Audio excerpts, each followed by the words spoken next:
Hello everyone, welcome to Deepak Sharma education channel. कैसे हैं आप सब। आज हम लाइंस एंड एंगल्स का पार्ट 2 देखेंगे। पार्ट 1 के अंदर मैंने आपको बताया था कि पॉइंट्स क्या होते हैं और लाइंस क्या होती हैं और टाइप्स ऑफ लाइंस हमने देखी थी। होप आपने लाइंस एंड एंगल्स का पार्ट 1 देख लिया होगा और उससे कुछ ना कुछ सीखा होगा। आज मैं आपको एंगल्स के बारे में बताऊंगा कि एक एंगल क्या होता है और एंगल्स कैसे फॉर्म होते हैं और टाइप्स ऑफ एंगल्स हमें कैसे पता चलते हैं। चलिए एंगल्स के बारे में पढ़ते हैं। अगर आप इस चैनल पर नए हैं तो प्लीज़ चैनल को सब्सक्राइब कर लीजिए और ताकि आपको आने वाले वीडियोस की नोटिफिकेशन मिलती रहे। चलिए वीडियो के पार्ट 2 को शुरू करते हैं। एंगल क्या होता है, ये मैंने आपके सामने एक एंगल ड्रॉ कर रखा है। ठीक है, सबसे पहले हम एंगल की एक डेफिनेशन पढ़ेंगे। An angle is a figure, एक एंगल ऐसा फिगर होता है फॉर्म्ड बाय टू रेस। वो किससे बनता है? दो रेस की मदद से बनता है with A common initial point. ठीक है, मैं आपको बता दूं कि मैंने पार्ट 1 के अंदर रे क्या होता है, रे के बारे में मैंने आपको बताया था, जिसका एक स्टार्टिंग पॉइंट होता है पर कोई भी एंडिंग पॉइंट नहीं होता है। उसको हम क्या कहते हैं? रे कहते हैं। अभी आप देख पा रहे हैं यहाँ पे दो रेज है हमारे पास, रे ए और रे बी। यहाँ पे जिसका कॉमन पॉइंट क्या है, ये आपका कॉमन पॉइंट है जिसे हमें वर्टेक्स कहेंगे। ओ यहाँ पे कॉमन पॉइंट है। और रे के अंदर जैसे आप यहाँ पे देख पा रहे हैं दो रेस हैं, रे ए एंड रे बी, दोनों को एक पॉइंट पे कनेक्ट किया तो हमें क्या मिलेगा? एक एंगल मिलेगा। उस एंगल को हम थीटा कहेंगे। हायर क्लासेस में उस एंगल को थीटा से डिनोट किया जाता है और छोटे क्लासेस में, लोअर क्लासेस में ऐसे एंगल बनाया जाता है। ठीक है, और एंगल के अंदर ये आप देख पा रहे हैं ये इसका कॉमन पॉइंट है, इसे वर्टेक्स कहेंगे और इसे आर्म्स भी कहेंगे। ठीक है, आर्म्स के अलावा इसे साइड्स भी कहते हैं। ठीक है, तो आपको पार्ट्स पता चल गए होंगे एंगल के कि एंगल के कौन से पार्ट्स हैं, वर्टेक्स, आर्म्स। ठीक है, और इस आर्म्स को हम क्या कहते हैं? साइड्स भी कहते हैं। अभी एक और चीज मैं आपको बता दूं कि जो एंगल है वो कहाँ बनता है? दो लाइन सेगमेंट्स के साथ भी बनता है। जैसे हमने यहाँ देखा कि रे के साथ भी बन रहा है, तो लाइन से ये जो एंगल है ये कहाँ बन रहा था? रेस के साथ बन रहा था। ये एंगल लाइन सेगमेंट में भी बनेगा। Two line segment with a common end point, दो लाइन सेगमेंट होगा जिसके अंदर एक कॉमन पॉइंट होगा, वहां पे भी क्या बनेगा? एक एंगल बनेगा। तो होप आपको पता चल गया होगा कि एंगल क्या होता है। अभी एंगल मेजर किससे करते हैं? एंगल जो है वो मेजर किया जाता है कौन से इंस्ट्रूमेंट से? प्रोट्रैक्टर से। प्रोट्रैक्टर से हम क्या करते हैं? एंगल्स को मेजर करते हैं और कंस्ट्रक्ट करते हैं। मैं आपको दिखाता हूं कि प्रोट्रैक्टर कैसा दिखता है। ये आपके सामने एक प्रोटेक्टर है। ठीक है, प्रोटेक्टर के अंदर कुछ पार्ट्स हम देखेंगे। प्रोटेक्टर के अंदर दो स्केल होते हैं। जो बाहर का स्केल होता है, बाहर साइड वाला जो स्केल है उसे आउटर स्केल कहेंगे, जो बाहर साइड होगा, और जो अंदर साइड होगा उसे हम क्या कहेंगे? Inner scale. यहाँ आप देख पा रहे हैं कि दो स्केल्स है। ये देखिए, जो बड़ा वाला स्केल है जो बाहर के साइड बना हुआ है, ये स्केल, इसको हम कहेंगे आउटर स्केल। और जो अंदर के साइड पे है, अंदर के साइड पे जो छोटा स्केल है उसे हम कहेंगे इनर स्केल। और जो बेस होगा इस प्रोडक्टर का, उसे हम कहेंगे बेस लाइन। ये देखिए इसकी बेस लाइन है, इस लाइन को हम कहेंगे बेस लाइन। और ये जो सेंटर पॉइंट है, देखिए जहां से हम एंगल्स को मेजर करते हैं, हम एंगल्स को मेजर करते हैं सेंटर पॉइंट से। ठीक है, चलिए और पढ़ते हैं अभी टाइप्स ऑफ एंगल्स के बारे में। टाइप्स ऑफ एंगल्स के अंदर हमारा पहला टाइप है इंटीरियर एंगल। अब ये इंटीरियर एंगल क्या होता है? ये देखिए आपके सामने मैंने एक एंगल ड्रॉ कर रखा है जिसके अंदर ये जो शेडेड पोर्शन है, अब ये शेडेड पोर्शन कहाँ पे है? एंगल के अंदर है। तो जो एंगल के अंदर है इसको हम कौन सा कहेंगे? इंटीरियर एंगल, जिसके अंदर जो बन रहा होगा। ठीक है, ये दो रेस के सामने, दो रेस के अंदर जो मैंने एंगल फॉर्म कर रखा है उस एंगल को हम कहेंगे interior angle. The shaded portion with in the two arms, दो आर्म्स के अंदर आपको दिख रहा होगा, उसको हम कहेंगे इंटीरियर एंगल। जिसको मैंने शेड किया हुआ है रेड कलर से, उसको हम कहेंगे इंटीरियर एंगल। अब आ जाती है कि अंदर का एंगल जो है, दो आर्म्स के अंदर जो बन रहा था इंटीरियर है, तो बाहर वाले को क्या कहेंगे? तो बाहर वाले को हम कहेंगे exterior angle. The portion of the plane which is outside the two arms of the angle, ये दोनों आर्म्स के बाहर जो एंगल बनेगा, जो बाहर जो एंगल बनेगा उसको हम कहेंगे एक्सटीरियर एंगल। पता चल गया आपको क्या डिफरेंस है इंटीरियर एंगल और एक्सटीरियर एंगल में? जो दोनों आर्म्स के अंदर बनेगा उसे हम कहेंगे इंटीरियर एंगल, और जो दोनों के दोनों आर्म्स के बाहर बनेगा उसे हम कहेंगे एक्सटीरियर एंगल। अभी जो एंगल्स हैं उनकी कुछ मैग्नीट्यूड्स होती है। मैग्नीट्यूड्स मतलब वैल्यूज। इस मैग्नीट्यूड को हम लोग कहेंगे वैल्यूज। भी एंगल जो है उसकी कुछ ना कुछ तो वैल्यू तो होगी ना। तो वैल्यूज अब देखिए ये वैल्यू होती क्या है, the amount of rotation through which one of the arm of the angle is rotated the vertex is called magnitude of the angle. देखिए अभी जो भी एंगल रोटेट होता है अपने वर्टेक्स के हिसाब से, जितना एंगल रोटेट होगा उसकी वो क्या होगा, उसका मैग्नीट्यूड होगा। अब देखिए एक कंप्लीट रोटेशन, अब जैसे हम एग्जांपल की बात करें, हमारी अर्थ पूरी मान लीजिए अपने एक्सिस पे पूरी रोटेट हो गई, 360 डिग्री रोटेट हो गई, तो उसका पूरा कंप्लीट रोटेशन हो गया। ठीक है, कंप्लीट रोटेशन हो गया। अभी कंप्लीट रोटेशन को हम क्या कहेंगे, वन कंप्लीट रोटेशन, उसको पूरा एक टर्न कहेंगे अगर उसने पूरा 360 घूम गया है तो। अभी एंगल्स की अगर यही चीज हम लोग एंगल्स के अंदर बात करें तो वन कंप्लीट रोटेशन को हम लोग 360 इक्वल पार्ट्स में डिवाइड करें तो हर एक पार्ट को कहेंगे डिग्री, हर एक पार्ट को क्या कहेंगे हम लोग, डिग्री कहेंगे। ठीक है, अभी एक डिग्री के अंदर कितने पार्ट्स होते हैं, एक डिग्री को कितने पार्ट्स में डिवाइड किया होता है, 60 इक्वल पार्ट्स, मतलब एक डिग्री के अंदर कितने पार्ट्स होते हैं, 60 पार्ट होते हैं। हर एक पार्ट को हम क्या कहते हैं, मिनट कहते हैं। क्या कहते हैं, मिनट कहते हैं। और हर एक मिनट को 60 पार्ट में डिवाइड किया जाता है, उसको हम क्या कहेंगे, सेकंड कहेंगे। तो होप आपको पता चल गया होगा कि डिग्री क्या होती है, मिनट क्या होती है और सेकंड क्या होती है। चलिए आगे बढ़ते हैं। अभी एंगल्स के कुछ और टाइप्स हैं, जैसे कि पहला एंगल है हमारा एक्यूट एंगल। अब ये एक्यूट एंगल क्या होता है, एक्यूट एंगल जो होता है वो 0 डिग्री से बड़ा होगा और 90 डिग्री से छोटा होगा। अगर कोई एंगल 0 डिग्री से क्या हो, बड़ा हो और 90 डिग्री से छोटा हो, उसको हम कहेंगे एक्यूट एंगल। तो आपको पता चल गया एक्यूट एंगल किसे कहेंगे, जो 0 डिग्री से ग्रेटर होगा और 90 डिग्री से लेस होगा, उसको हम कहेंगे एक्यूट एंगल। मतलब जैसे अभी हम बात करें 15 डिग्री, अब ये 15 डिग्री क्या है, जैसे मैंने कोई एग्जांपल ले लूं 15 डिग्री, 70 डिग्री, तो ये सारे एंगल्स क्या हैं, हमारे एक्यूट एंगल्स, क्योंकि ये 0 से तो बड़े हैं पर 90 से छोटे हैं, तो उन एंगल्स को हम क्या कहेंगे, एक्यूट एंगल। पता चल गया आपको एक्यूट एंगल क्या है। अभी राइट एंगल, नेक्स्ट एंगल है मेरा राइट एंगल। कोई एंगल अगर 90 डिग्री के बराबर होगा तो उसको कहेंगे हम राइट एंगल। राइट एंगल का एग्जाम्पल क्या हो गया हमारा, 90 डिग्री। अभी एक 90 डिग्री ही तो ऐसा है जो राइट एंगल के बराबर है, an angle whose measure is exactly 90 degree, उसको हम कहेंगे राइट एंगल। ये आपके सामने मैंने 90 डिग्री ड्रॉ कर रखा है। अब नेक्स्ट आ जाता है ऑब्ट्यूस एंगल। ऑब्ट्यूस एंगल क्या होता है, ऑब्ट्यूस एंगल होता है जो 90 डिग्री से बड़ा हो और 180 से छोटा हो। ठीक है, अब 90 से बड़ा मान लो 110, 110 हमारा कौन सा एंगल है, जो कि 180 से तो छोटा है पर 90 से बड़ा है, तो उस एंगल को हम कहेंगे ऑब्ट्यूस एंगल। ये आपके सामने मैंने ऑब्ट्यूस एंगल ड्रॉ कर रखा है। होप आपको टाइप्स ऑफ एंगल्स आसानी से समझ आ रहे होंगे। अगर आपको ये वीडियो अच्छा लगे तो प्लीज़ लाइक जरूर कीजिए और शेयर कीजिए ज़्यादा से ज़्यादा स्टूडेंट्स के साथ।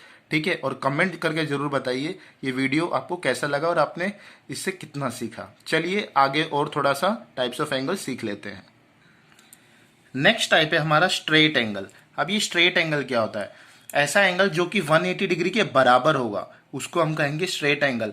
ये देखिए ये स्ट्रेट एंगल एक लाइन पे बन रहा है, हमेशा एक लाइन के ऊपर हम लोग कितना एंगल बनाएंगे, 180 डिग्री बनाएंगे। ठीक है, उस एंगल को क्या कहेंगे हम लोग, स्ट्रेट एंगल। और स्ट्रेट एंगल क्या होता है, ऐसा एंगल जो 180 डिग्री के बराबर होगा। अगर कोई एंगल 180 डिग्री के बराबर होगा उसको हम कहेंगे स्ट्रेट एंगल। अभी स्ट्रेट एंगल के बाद आता है हमारा रिफ्लेक्स एंगल।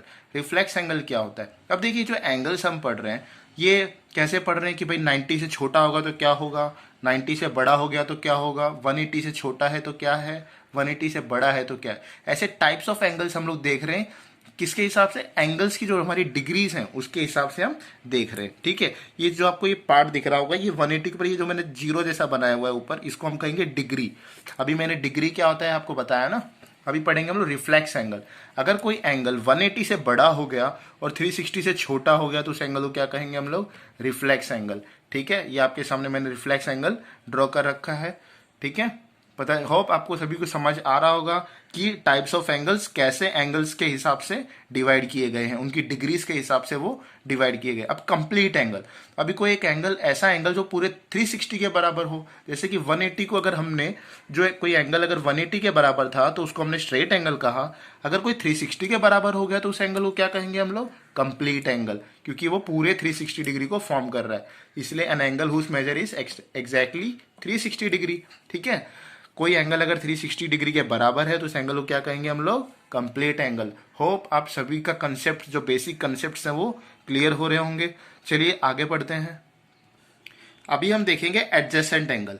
अब ये एडजेसेंट एंगल क्या होता है, देखिए आपको यहाँ पे दो एंगल्स नजर आ रहे होंगे, ये एक एंगल और ये एक एंगल, और दोनों का एक ही कॉमन वर्टेक्स है ओ।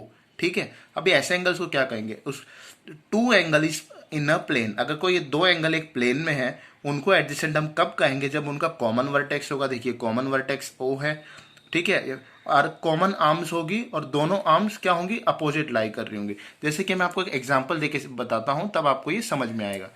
अब यहाँ पे देखिए दो एंगल्स आपको दिख रहे होंगे, angle X O Y, X O Y, angle X O Y, ये एंगल दिख रहा है आपको, ये वाला।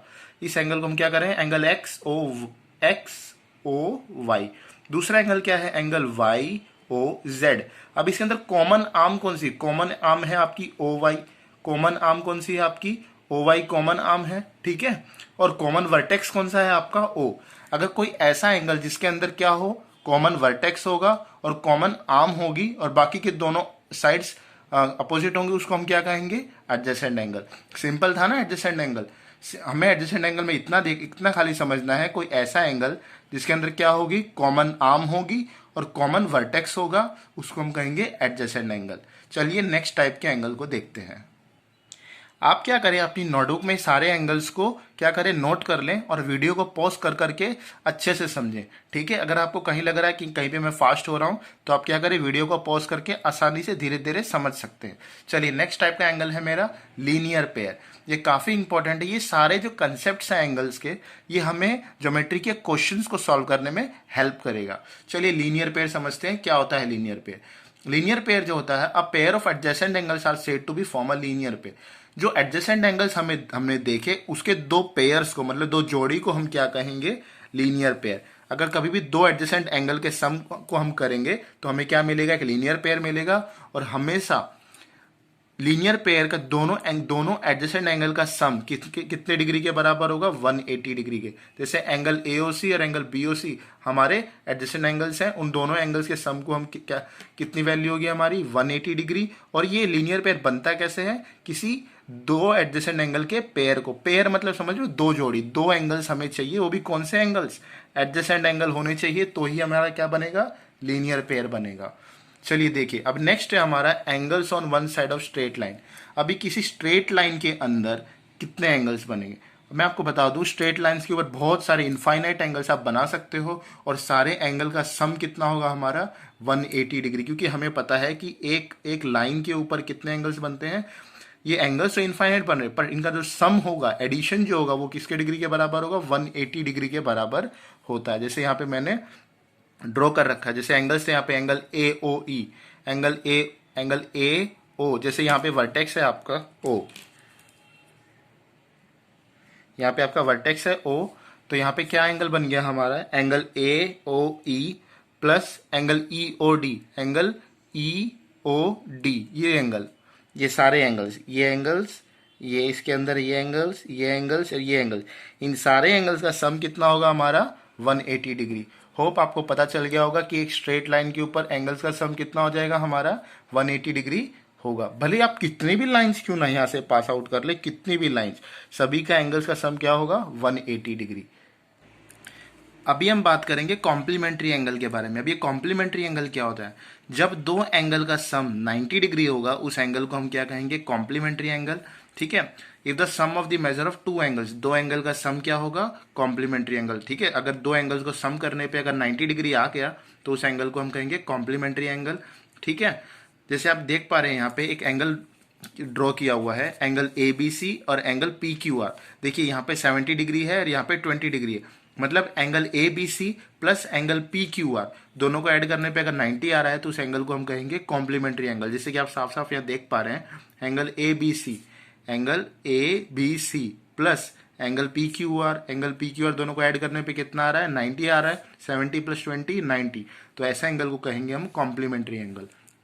अब नेक्स्ट एंगल है हमारा सप्लीमेंट्री एंगल। सप्लीमेंट्री एंगल कैसा होता है, जैसे कि हमने देखा कि दो एंगल को सम करने पे अगर 90 आता है तो उसको हम कॉम्प्लीमेंट्री कहते हैं, और 180 आता है तो उसको सप्लीमेंट्री कहेंगे। बच्चे काफी कंफ्यूज होते हैं कॉम्प्लीमेंट्री और सप्लीमेंट्री में, तो आप याद रखिए कॉम्प्लीमेंट्री से शुरू होगा तो उसको 90 कहेंगे और सप्लीमेंट्री से होगा तो 180 कहेंगे। ठीक है, दो एंगल के सम करने पे अगर 90 आया तो कॉम्प्लीमेंट्री और 180 आया तो सप्लीमेंट्री। जैसे कि यहाँ आप देख पा रहे हैं दो एंगल्स हैं, angle X Y Z and angle P Q are.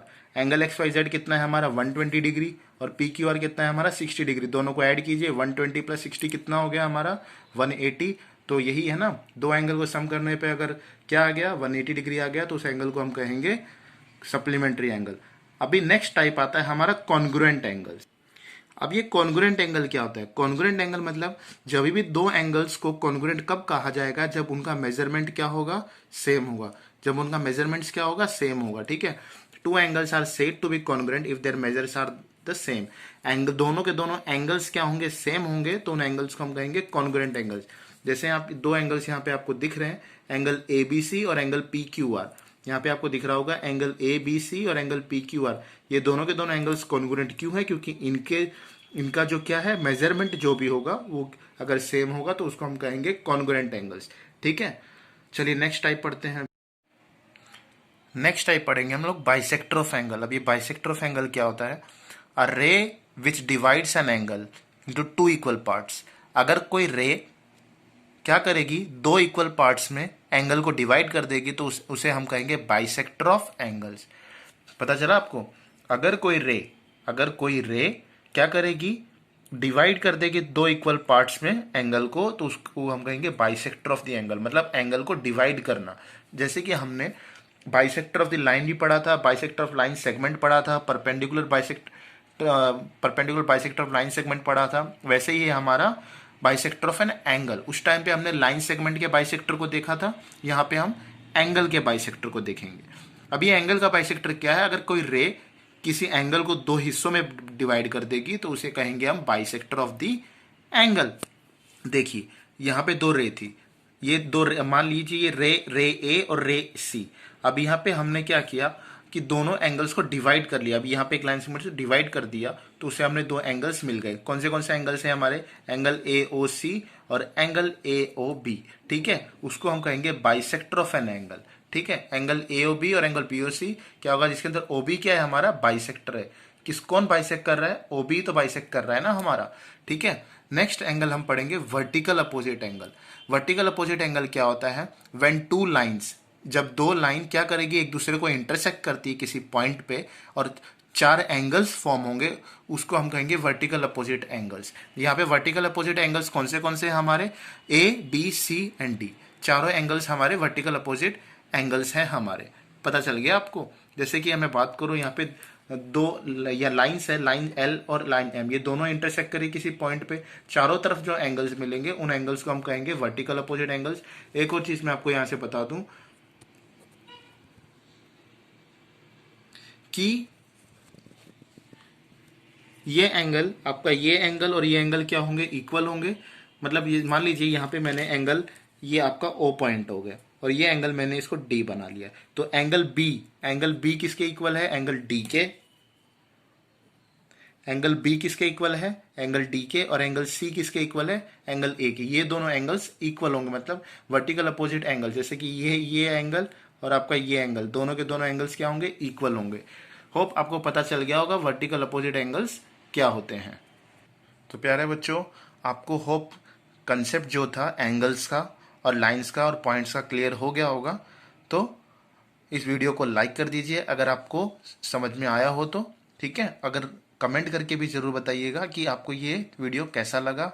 ठीक है, अब इसी वीडियो का मैं थर्ड पार्ट बनाऊंगा जिसके अंदर आपको डिफरेंट हम क्वेश्चंस को सॉल्व करेंगे इन्हीं कंसेप्ट्स के ऊपर।